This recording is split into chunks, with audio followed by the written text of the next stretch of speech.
It was around 8 o'clock in the evening when my phone vibrated.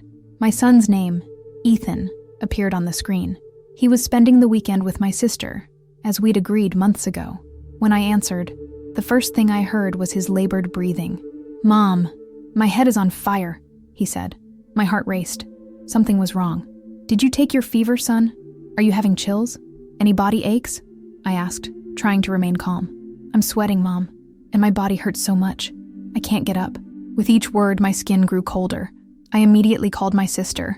She answered on speakerphone with the TV playing in the background. When I explained, she just sighed. "It's just a virus. Wait until tomorrow." I wanted to scream, but I held it back. I told her it was best to take him to the hospital, but she retorted, "You're exaggerating. I'm a nurse, remember? I know when it's serious. He'll go to sleep and be fine tomorrow." I didn't trust her, but I was over 300 kilometers away, stuck on a night shift. Ethan was silent.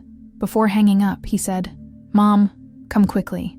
Share this story to reach further, subscribe to the channel, share this video on WhatsApp, and leave a comment telling me where you're listening from.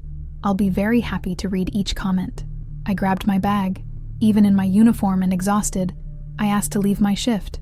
My boss was reluctant, but he allowed it. I got in the car and began the longest drive of my life. The journey seemed endless. The road was dark, the signal was weak, and my heart was pounding.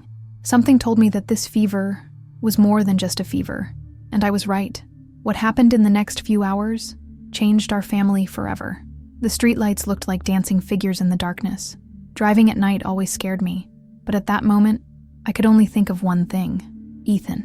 I called again, but no one answered. Neither he nor my sister. I tried 3 more times. Nothing. Panic began to set in. What if he had fainted? What if his fever had worsened?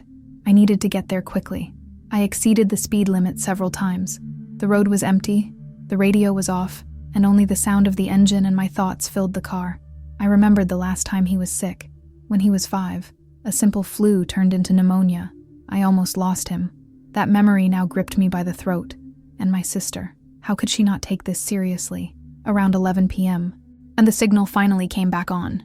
I called her again, this time insistently. She answered with an irritated voice. "You're not going to rest, are you?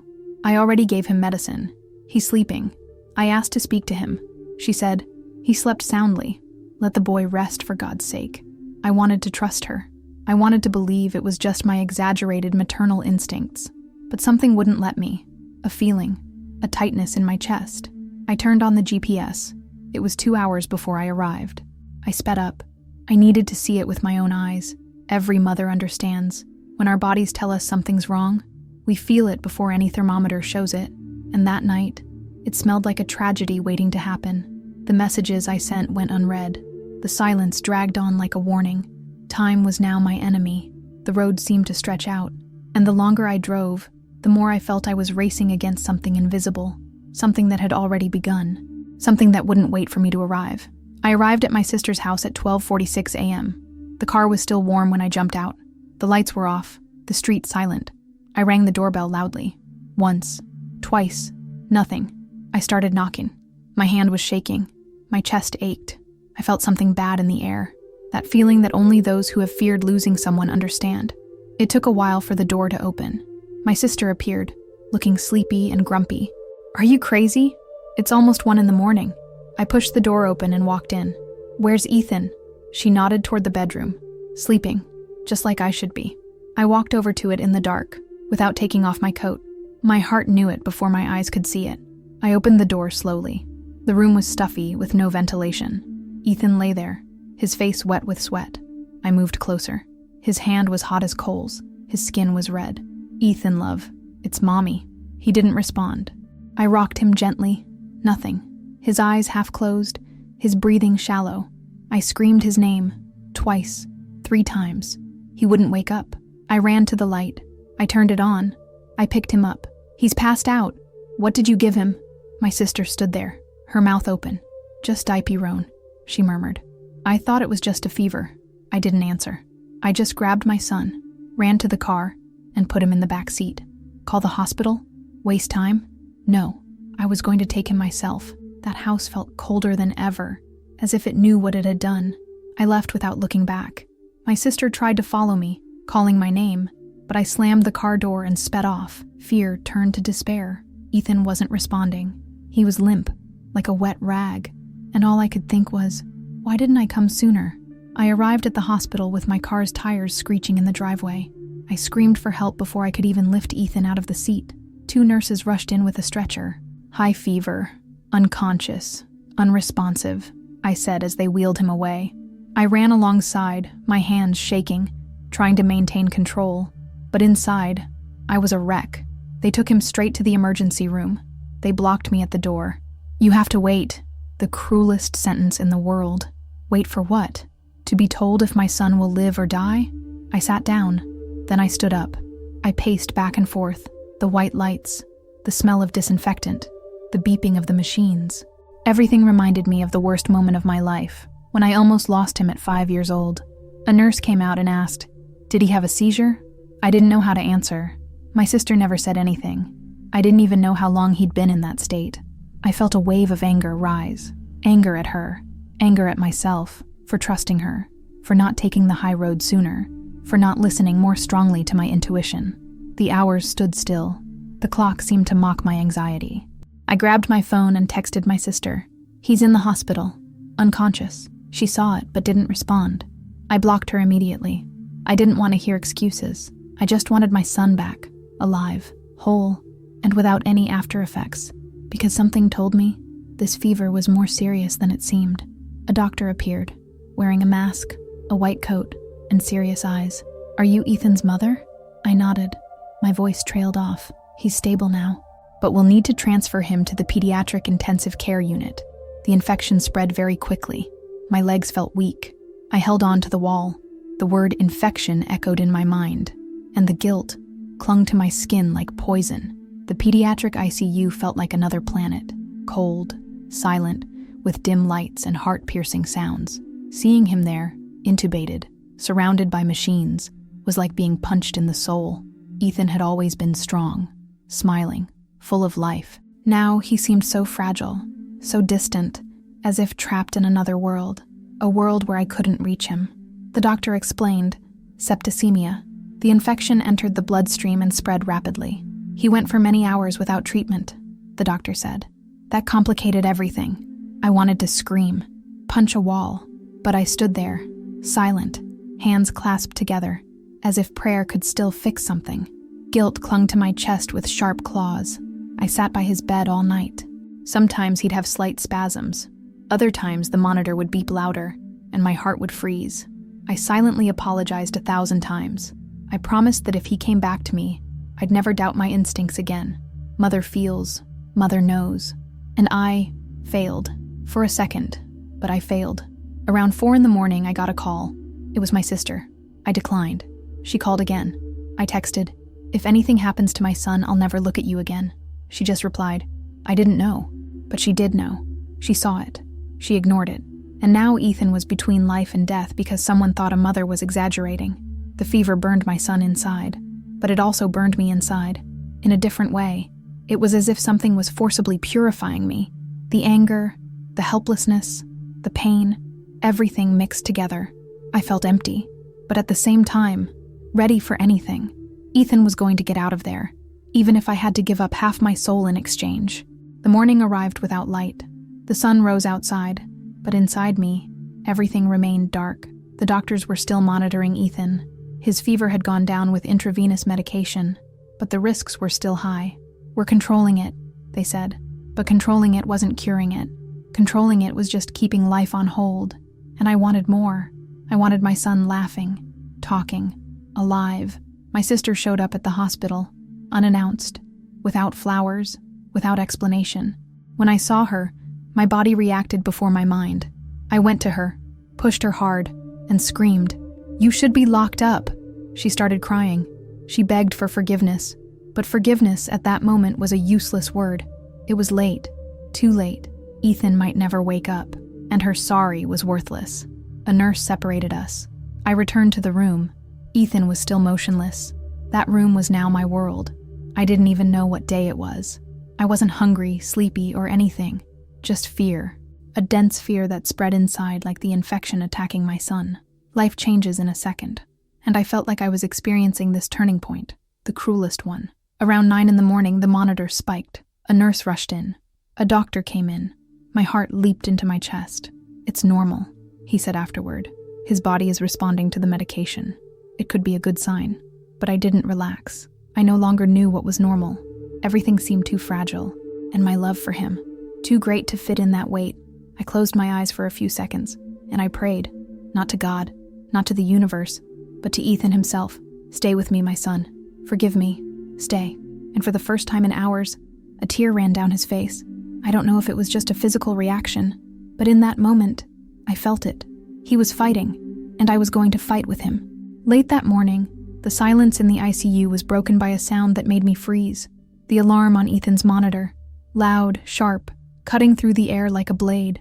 Nurses rushed in. A doctor shouted instructions. I tried to get closer, but they stopped me. "You need to leave now." I couldn't. I clung to the door. "He's my son, for God's sake." Through the glass, I saw his body spasming. They began CPR. My body collapsed. I felt my legs give way. A nurse tried to pull me away, but I screamed. "Don't let him go. He's only 9 years old. He's my world." I saw hands trying to save him, and time, again, was against me. Every second felt like an eternity being thrown into the abyss. My sister appeared in the hallway, crying. I turned around with pure hatred in my eyes. "Look what you did." She tried to speak, but my pain was greater than any excuse. I pushed her against the wall. "You ignored his fever. You thought you knew better than me. Look at me. Look at him." She cried like a child, but I wanted to scream until I couldn't breathe. Minutes later, the sound stopped. The doctor emerged with a serious expression. "We've stabilized. For now." I collapsed. I fell to my knees in the middle of the hallway. My son's life still hung by a thread, but that thread still existed. He was still there, fighting. Every cell in him was a scream of resistance, and I couldn't leave that place, not even for a second. My sister sat on the floor beside me. For once, she didn't try to justify herself. She just said, "I destroyed everything." I didn't answer. I just stared out the window at his small body, connected by wires. Ethan was just a child, but that day, he was the one who held the whole world together with his own strength and taught us that love is what survives when everything else falls apart. Night fell again. I didn't leave the hospital. I didn't eat. I didn't sleep. I didn't go to the bathroom for hours. I just sat there, sitting beside his bed. I spoke to him softly. I told him stories. I told him the world needed his smile, that school was waiting, that the dog would get mad if he took too long. I did anything to make him hear me, to feel me. The doctor said the next 24 hours would be crucial. If his body responds well, he has a chance of getting through this. But I didn't want chances. I wanted certainty. I wanted someone to swear to me that he would open his eyes, call me mom, and ask for pancakes for breakfast. But no one could promise that. Only time. And time now was cruel. My sister left. She said she didn't have the courage to stay there. I let her. I no longer had the energy for anything other than my son. The nurses took turns, but they let me stay. "You're his mother," they said, as if that explained everything. And it does. A mother is the one who feels, the one who knows, the one who bleeds alongside, the one who doesn't leave even when everything falls apart. At 3 a.m., I felt a slight squeeze on my hand. I glanced quickly. Ethan hadn't woken up, but his index finger moved. My heart raced. "Are you there, love? Can you hear me?" No answer. But I knew. It was him, fighting, responding. He hadn't given up, and neither had I. That was all. A simple movement, a miracle. I held his hand tightly and pressed my face against it. I stayed that way until the sun rose. The ICU grew brighter. The sounds grew louder. The doctors returned. But I had already received the greatest gift. My son was still fighting. And if he could fight, I would stay there, standing, never leaving for a second. The doctor came in with a small smile. "The fever's gone. The tests are better. He could wake up at any moment." My legs nearly gave out again. After everything, hearing that was like a light going on inside me. I sat down beside the bed, took his hand, and repeated, "Can you hear me, Ethan? It's time to wake up, my love." Minutes passed. The sun slowly streamed in through the ICU window. The nurse adjusted the wires. The monitors blinked. And then, he moved his head. First a slight movement, then another. His eyes half opened, slow, sleepy, but alive. "Mom?" he whispered, so faintly I almost couldn't believe it. I leaned closer and cried over him. "I'm here, son. I'm here." He didn't remember much. It was dark. Everything hurt.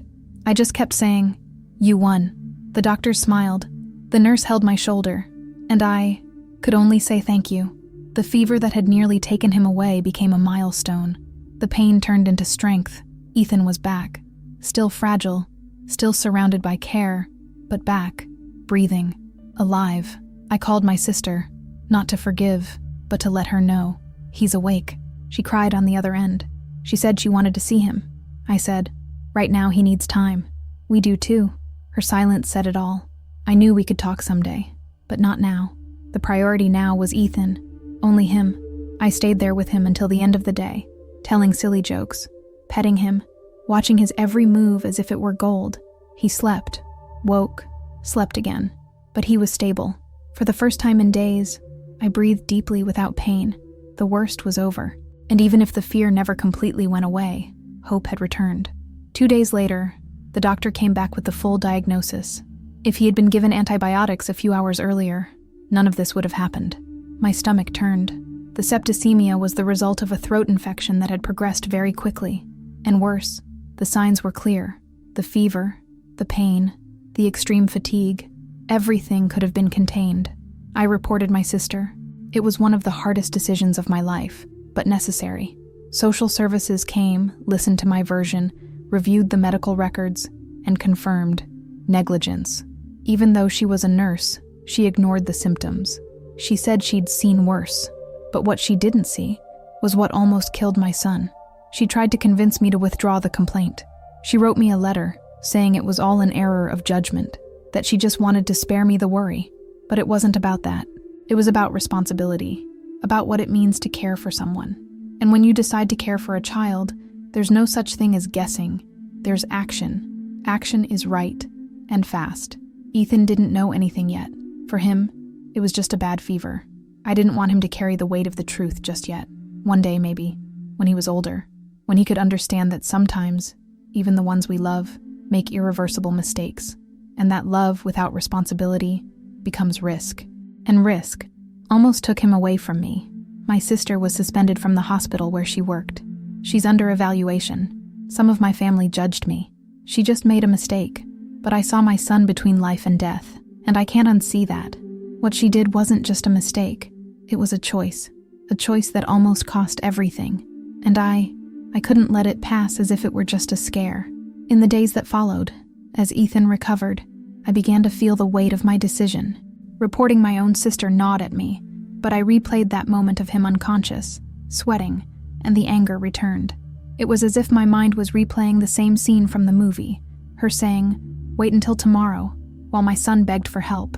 And I, on the other end of the line, helpless. I tried to talk to my therapist. I needed to put my inner turmoil into words. "You did what needed to be done," she said. But part of me wondered if I was destroying a bond that could never be repaired. My sister had been my best friend for so many years. She'd helped me raise Ethan in those early months. But now, all of that felt tainted. News of the accusation spread quickly among our family. Judgments came from all sides. Uncles who had never called to see how we were doing now had opinions about my stance. "Family doesn't give in," they said. But what happens when a family nearly kills their child out of pride? Out of negligence? Because they think they know better than a desperate mother? I didn't owe anyone an apology. My sister sent me a letter, 3 pages, talking about our childhood, her mistakes, how broken she felt. I lost my nephew. I lost my sister. And as much as it tore me apart, she was right. Some losses are irretrievable. The bond of trust is broken. And no matter how much time heals, some cracks never disappear. At night, I watched Ethan sleep. His face was still haggard, but he was already smiling, asking questions, wanting to play. He had no idea of the war going on outside the room. Sometimes he'd say, "Is Auntie coming to visit today?" And I'd just smile and change the subject. How could I explain that the woman he loves like a second mother almost didn't let him live to see the next day? I needed to protect him, and myself too. Being strong isn't just about saving. It's about knowing what to cut to keep the burning going. And at that moment, cutting off contact with my sister was a way to preserve what was left. Maybe one day we'll be reunited. But for now, my only mission was to make sure Ethan was alive, and that no one would ever say, "Wait until tomorrow" again. The day Ethan came home was like the world breathing again. The windows were open, the sheets were changed, the toys were scattered on the floor. Everything seemed more beautiful with him there. I held him in my arms, even though he said he was too big. But I needed that moment. I needed to feel the weight of my son in my arms, firm, alive, present. He wanted pancakes. I made them. He wanted a drawing marathon. I let him. And even though the doctor said he needed to rest, I allowed that day to be entirely his, because he won, because what seemed lost was rebuilt, and I, as a mother, felt something inside me had been reborn too, with more fear, it's true, but with more courage too. That night, I lay with him until I fell asleep. I ran my hand through his hair for hours, remembering when he was a baby, remembering the sleepless nights, the fevers, the diapers, the first steps. And I thought about how many mothers out there have lost their children to minutes of negligence, and how, by a hair's breadth, I avoided becoming one of those statistics. That haunted me more than any nightmare. Outside, the world went on, life went on, but inside that house, everything had changed. Ethan was the same boy, but now there was something different in his eyes. Maybe a new sensitivity, maybe a precocious understanding that life is fragile. He hugged me more often. He said, "I love you," out of the blue, and each word was a patch sewn directly onto my soul. I received a message from my sister, asking if I could see him. I replied coldly, "Not now." She insisted. She sent me a crying audio message, but I stood firm. For the first time, I put my motherhood above any blood ties. It was hard, it hurt, but it was the right thing to do. Ethan needed stability, and I couldn't allow chaos to enter through the same door again. When he fell asleep that night, I took a deep breath, I closed my eyes, and silently gave thanks. Life had given us a second chance. And now, all I could do was honor that. Never again ignore my instincts. Never again allow anyone to doubt how I feel. Because I'm a mother, and a mother feels before the world sees. The days passed, and Ethan began to fully recover. The sparkle in his eyes returned, his laughter became more frequent, and the weight in my chest began to dissipate. Not completely, but enough for me to breathe again. I still woke up in the middle of the night just to check on him. It was instinctive. Trauma leaves a scar, but it also alerts me. At school, he told me he was really sick and saw his mother become a hero. The teacher called me, overcome with emotion, saying he spoke of me with pride. I cried in the car for 30 minutes after that call. It wasn't about praise. It was about knowing he felt safe, that, even with everything that happened, he knew I was there. Until the end. Always. My sister sent gifts, letters. She even tried to send flowers with his name on the note, but I returned everything. No anger, no fuss. I just returned it. Some things can't be fixed with apologies. She tried to mend the tear, but there was too much blood at the seam. Ethan didn't ask about her anymore. Maybe he felt it too. Children understand what adults don't say. The doctors said he was hours away from systemic collapse. Hours. The difference between him being here or not was time. The urgency. The right response. That haunted me for weeks. What if I had trusted and waited until the next day? That thought haunted me like a shadow. But it also taught me. Never again. Never again will I ignore what my heart screams. Today, Ethan is stronger than ever. Not physically, but in his soul. He speaks calmly, listens more, hugs tightly. It seems he carries a wisdom he didn't have before, as if he's returned from a place no one should know so soon. And perhaps he has. And he's returned to remind me. True love is presence. It's action. It's urgency. The emotional scar will remain. On me, on him, on our history, but not as a wound, rather as a warning. We should never ignore the cries of those who depend on us. We should never silence the alarm that comes from a mother's heart, because sometimes what saves a life is a single decision made at the right time. Today, the house is silent. Ethan sleeps in his room, the lamp on, his breathing light. And I'm here, writing these words so someone somewhere understands that love is more than affection. It's responsibility. The story that nearly ended in tragedy became a lesson. And not just any story, one that marked us forever, in a way that not even time can erase. My sister doesn't talk to me anymore, and that's okay. I don't wish her ill will. I don't harbor hatred. I just realized that distance is also protection. Sometimes, loving a child requires cutting ties with those we thought would be by our side forever. Sometimes, protecting a child means becoming the villain in another adult's story. And that is also being a mother. Ethan will grow up. Maybe one day he'll know everything. Maybe I'll tell him. Or maybe life will show him between the lines. But until then, I want to make sure he grows up with one certainty in his heart, that he always has someone to turn to. And that when he says, "I have a fever, Mom," I'll hear, see, and act, no matter the time, the place, or who doubts me. I learned that being a mother isn't about being right all the time. It's about being there, even without knowing what to do, even trembling, even without strength. It's being there. It's not leaving. And that's why, when he woke up in that white bed and called my name, I knew everything I did, everything I faced, was worth it. Because he came back, and so did I. Now, as I look at him sleeping, I only think of one thing. What if I had waited until tomorrow? That sentence haunts me like a ghost, but it also gives me strength, because I chose not to wait. I chose to run. I chose to fight, and that choice saved my son's life, who, more than my world, is my reason. And this story, I leave it here, for you, who may be in doubt, who may be afraid, who may be called an exaggerator. Don't listen to the world. Listen to your heart, because sometimes a fever can be just that. But sometimes, it's the beginning of everything. If this story touched you, subscribe to the channel right now, activate the bell so you don't miss any videos, and share this video on WhatsApp with the one you love, because someone might need to hear this today. And tell me in the comments, where are you watching from? I read them all, and I'm so excited to see where this story goes. Thanks for listening to the end.